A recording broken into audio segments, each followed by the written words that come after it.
오늘 이 시간엔 먼저 양해를 구하겠습니다. 제가 혹독한 감기로 지난 목요일부터 몸살 감기를 알아오다 목이 잠기고 귀가 막혀 있어서 말씀을 대원하고 선포하기 어려움이 없잖아 있을 것이라고 예상하고, 그러나 하나님의 역사하심의 힘입어 이 말씀을 대원하고 선포하는 일을 감히 결행하고자 했습니다. 오늘 시간에는 성경 말씀 신명기 18장 15절로 18절을 중심으로 해서 하나님과 유다와 모세가 예언한 것을 세 가지 말씀을 본으로 삼고 상고하는 가운데 열받기로 합니다. 11월 27일 시작부터 시작된 오늘 12월 3일은 대강절 첫째 주일입니다. 대강절은 기다릴 때 내릴 강 마디절, 이렇게 한문으로 표기하는 라틴어의 의미는 옴, 도착이라는 에드벤투스에 유래된 말입니다. 이는 예수 그리스도의 강림을 뜻합니다. 한때 이 단어는 성탄절에만 구간되어 사용되기도 했습니다. 그러던 것이 오늘날에는 주님의 탄생을 미리 기대하며 자신을 가다듬는 성탄절의 사주일을 포함한 절기를 지칭한 말로 사용되어지고 있습니다. 대강절은 또 다른 명칭으로 주님의 오심을 기다린다는 뜻의 대림절, 강림절 등으로 불려지기도 합니다. 옛날 구약 결혼식 때에 첫날 밤 신부가 신랑을 기다린 것처럼 중대한 사건이나 기대되는 즐거운 일을 준비하면서 몸가짐을 바르게 하는 것은 인지상정이라 할 것입니다. 이 대강절 역시 대초부터 종말까지 이어지는 기독교의 역사 중심에서 최대의 사건이었던 예수 그리스도의 생애의 서망인 주님의 탄생 기념일을 미리 준비할 자신을 가다듬는 절기라고 할 것입니다. 이때 중요한 것은 과연 주님의 탄생이 어떤 것이었는가, 무엇 때문에 오셨는가 하는 것을 이해하는 것입니다. 그에 따라 이를 기다리는 바른 태도와 내용이 결정될 것이기 때문입니다. 기다리는 바른 태도와 내용이 결정이 될 것입니다. 성탄절은 인생의 구속사역을 위해 성육신하여 세상에 오신 아기 예수님의 탄생을 축하하는 예비를 드리는 절기입니다. 주님의 결정적인 고난이었던 십자가 순환 사건의 기념일을 미리 준비하기 위하여 자신을 절제한 주님의 고난에 감사와 동참하는 을 표현한 사순절과 비교할 때 성탄절은 우리를 위하여 겸손한 구주로 오신 주님의 탄생을 감사하며 다시 오실 주님을 고대하는 대강절은 기쁨의 밝은 절기라고 할 것입니다. 오늘 이 시간에는 그리스도의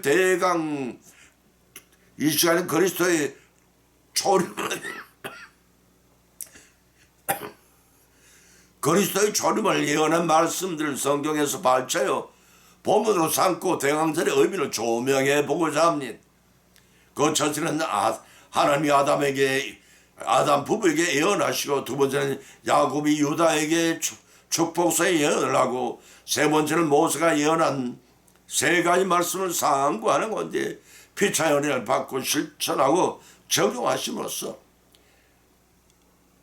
믿음의 성숙도 예비하신 복을 모두 받으시는 대강절이 되시기를 예수님의 이름으로 간절히 축원을 드립니다. 첫째는 하나님이 아담과 하와에게 예언하셨습니다.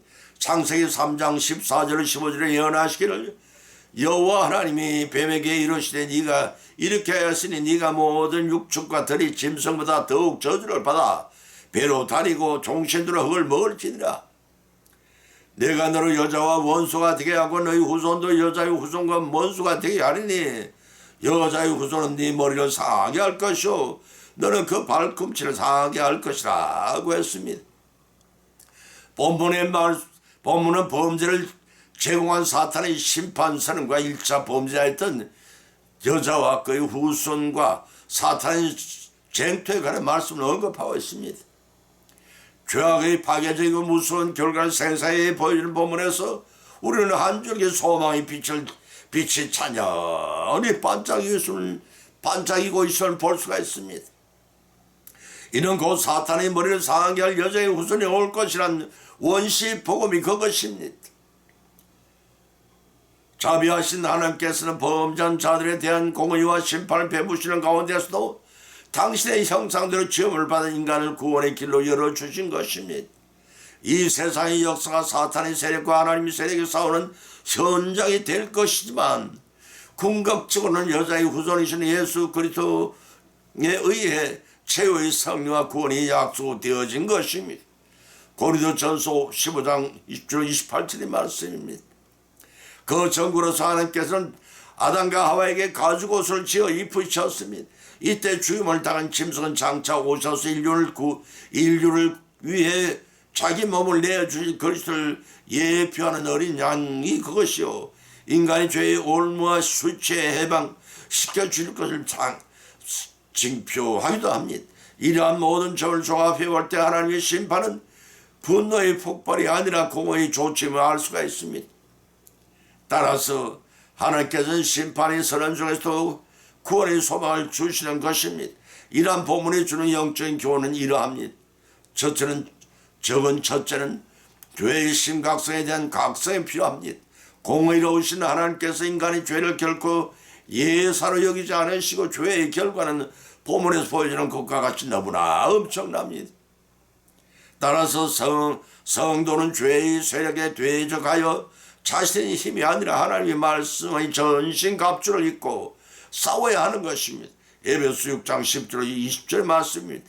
적은 두 번째는 죄의 결과로 우리의 육체는 마침내 죽음으로 돌아갈 것임을 깨달아야 합니다. 따라서 성도는 육체를 위하여 살 것이 아니라 영원히 존재하는 영혼의 구원을 위하여 힘써야 합니다. 다시 말해서 그리스도의 공로 영혼의 구원을 받은 자는 장차 그리스도의 재림의 날에 죽음의 권세를 극복하고 몸의 부활도 체험하게 될 것입니다. 데살로니가전서 4장 16절의 말씀입니다. 주님은 조임에 관한 예언은 하나님께 창세기 3장 15절을 통해 사탄과 그 세력에 대한 그리스도의 최후의 승리가 선포된 대초의 원시 복음을 밝혀주었습니다. 그 본문 15절에서 원수가 되게 하고 오라는 말씀 중에 원수에 해당하는 히브리어 에바는 적대감, 정오심이란 뜻입니다. 상대방의 마음속에 깊이 품고 있는 악한 감정을 가리킵니다. 이후로 전개되는 인류사는 구속사측으로 뱀의 후손인 사탄의 추종 세력과 여자의 후손인 그리스도의 성도들 간의 쟁투사인 것입니다. 또 본전의 여자의 후손이라는 일차적인 의미는 장차 동정녀의 몸에서 탄생하실 인류의 구속주 예수 그리스도를 가리킵니다. 더 확대해서 가면 신구약 시대의 모든 거룩한 성도들까지 포함이 됩니다. 결국은 사탄은 여자 하와를 통해 인류를 멸망시키려 했지만 하나님의 섭리로 오히려 여자 마리아를 통해 그 자신이 멸망당하게 될 것입니다. 또 중반절에서 내 머리를 상하게 할 것이오 라고 했습니다. 여기서 머리는 결정적으로 중요한 치명적인 부위를 의미합니다. 따라서 마리아가 머리가 상한다는 것은 도저히 회복이 불가능한 결정적인 패배를 의미합니다. 하나님이 이 선을 궁극적으로 맞이하게 될 사탄과의 추종 세력의 비참한 종말을 알리는 조종이 될 것입니다. 이 법정 선언의 집행은 예수 그리스도의 부활로 말미암아 이루어졌습니다. 따라서 그 이후 사탄은 어깨에 얹은 머리를 감싸지고 최후 발악적으로 발버둥을 칠 것이지만 예수님 재림 시 영원토록 죽음을 맞이하고 말 것입니다.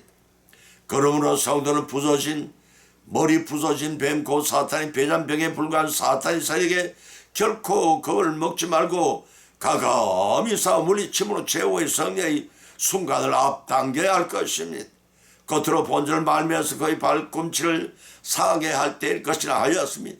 여기서 발꿈치는 인간의 신체 중 생명과는 비교적 무관한 부분을 의미합니다.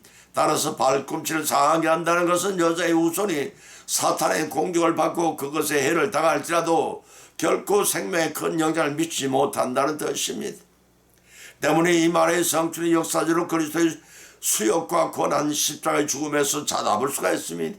뱀이 발꿈치를 상하게 하는 것 같이 예수님은 죽음으로 공경하였으나 주님은 병의 머리를 깨뜨리듯 사탄의 사망 권세를 깨뜨리고 사흘 만에 무덤에서 부활하시고 발꿈치 상처를 말끔히 치유하시고 승리하셨습니다. 승리하시고 주님을 영접하여 믿는 성도들에게 구원의 길을 활짝 열어놓으신 것입니다. 비록 선악과 언약을 파괴한 아담 부부였지만 그들을 통해 인류 구속사역의 성취를 위해 성자 하나님께서 사람의 몸을 입고 이 땅에 오실 것을 예언하신 원시복음 곧 태초의 복음인 것입니다. 이 복음의 성취를 위해 창세전에 이미 성부 하나님께 계획하신 것을 성자 하나님께서 예수라는 이름으로 사람의 몸을 입고 오신 대강전입니다.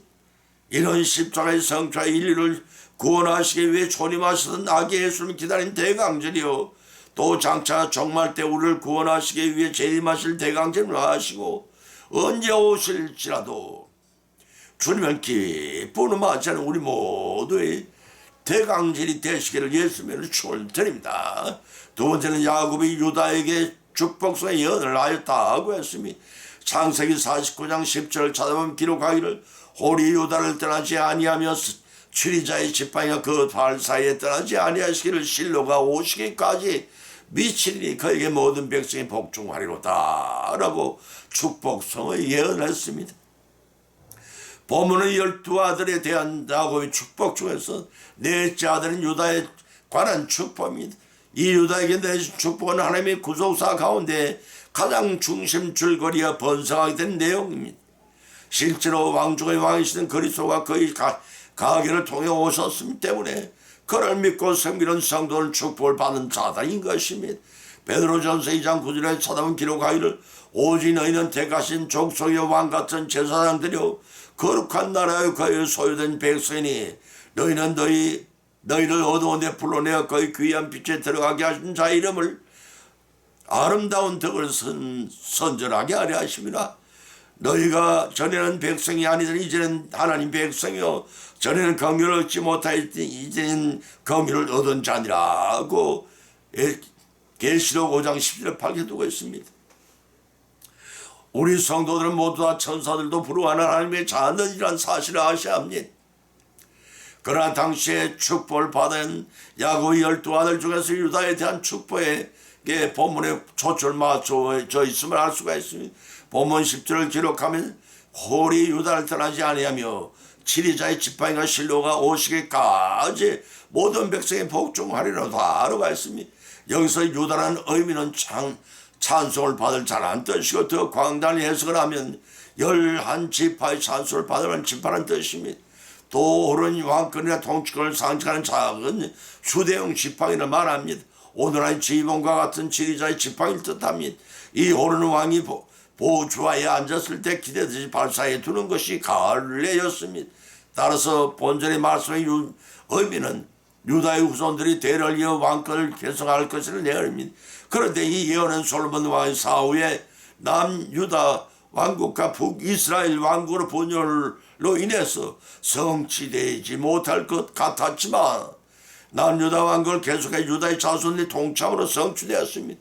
사무엘하 5장 1절로 12절 역대하 11장 1절에 밝혀주고 있습니다. 또 본절 말미에서 기록하기를 실로가 오시기까지 그에게 모든 백성이 복종하리로다 라고 하였습니다. 여기서 실로란 말은 난해한 말입니다. 이는 유다 가문을 통해 오실 민수기 24장 17절 10편 2편 6절 9절에 메시아 곧 예수 그리스도 마태복음 1장 1절 16절을 상징하는 단어로서 모든 악의 세력을 무찌르고 평화의 왕국을 건설해 가심으로써 유다의 왕국을 영원히 견고하게 하셨습니다. 예배서 2장 14절 계시록 5장 5절 말씀입니다. 그래서 본절 끝에서 기록하기를 그에게 모든 백성이 복종하리로다 라고 하였던 것입니다. 이는 유다 지파가 이스라엘 전체를 통치하겠지만 메시아이신 예수 그리스도도 나타나 평화스러운 세계를 사랑하고 사랑으로 통치하게 될 것을 예언입니다. 본문을 통한 야곱의 축복은 12아들이 12지파를 발전하고 신약시대는 12사도로 이어지며 마침내 하나님 나라의 12기초석의 개념으로 발전합니다. 계시록 21장 14절 참조하시기 바랍니다. 이렇게 볼 때 선민 이스라엘 형상에 될 야곱의 12아들에 대한 축복은 오늘날 영적 이스라엘 성도들에게까지 그 영향을 미치는 축복성 예언이라 하겠습니다. 이 예언은 하나님이 존임하심으로 확인되었고 재림하심으로 완전히 성취를 이루게 될 줄을 믿습니다.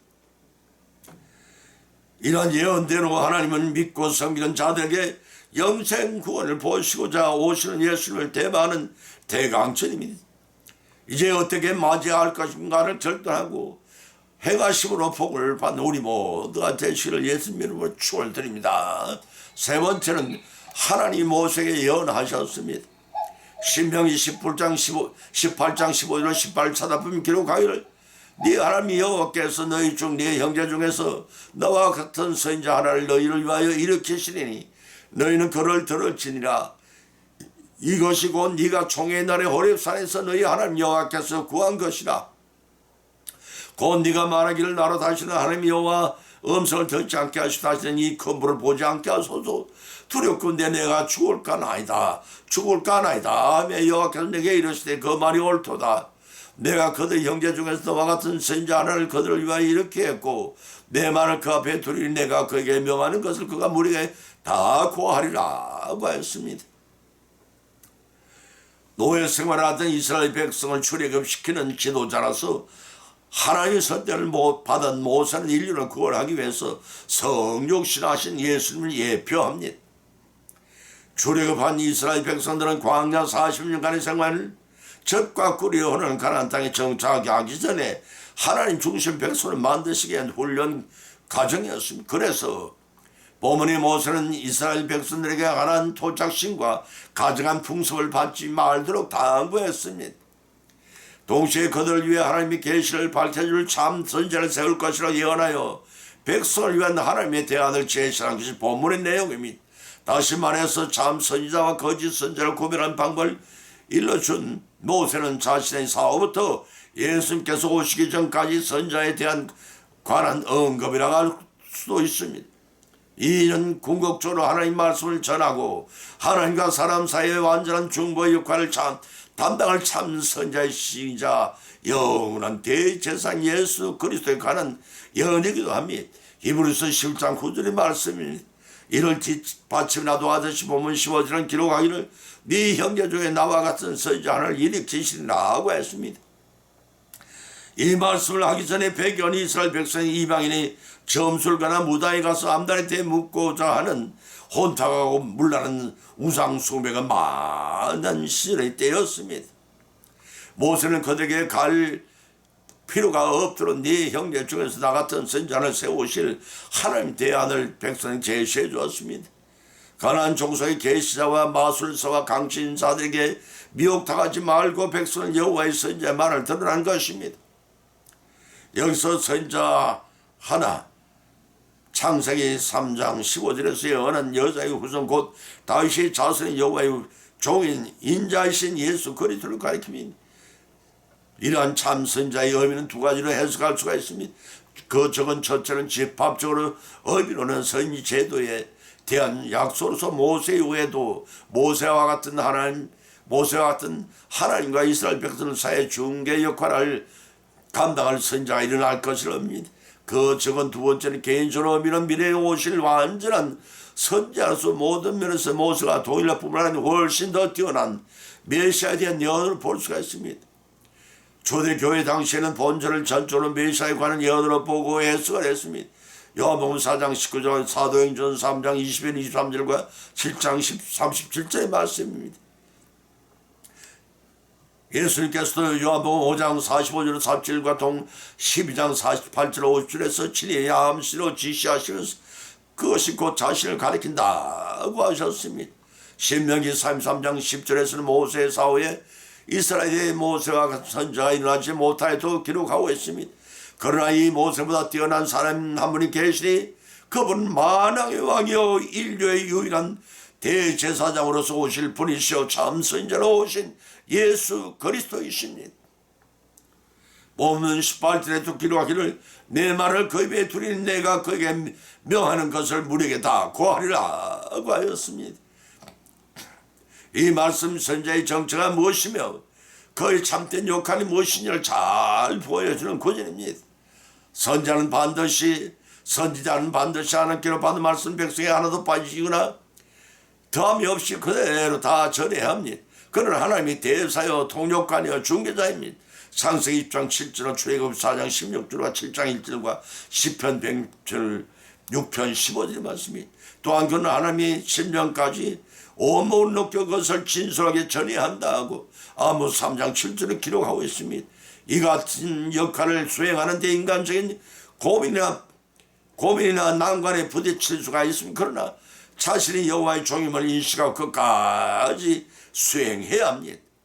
왕이시오 대제사장이요 참 선자신 예수님께서는 성부 하나님의 인류 구속 사역 성착 위해 십자가의 대속의 죽음을 죽으시기까지 순종하셨습니다.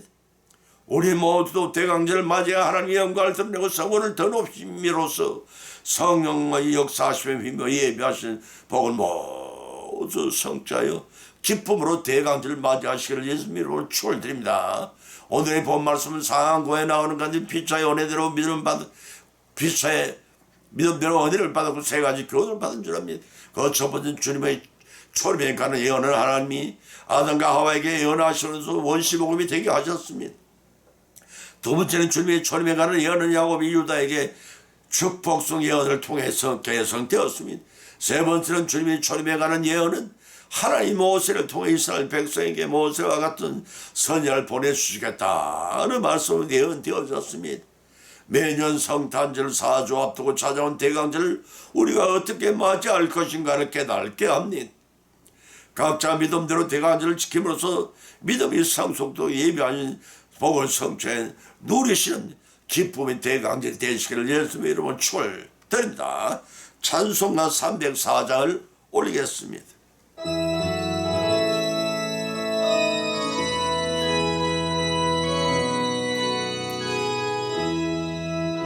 크신 하나님의 사랑 말로 다 형용 못하네. 저 높고 높은 별을 넘어 이 낮고 낮은 땅 위에 죄범한 영혼 구하여 그 아들 보내사 화목제물 삼으시고 죄 용서하셨네.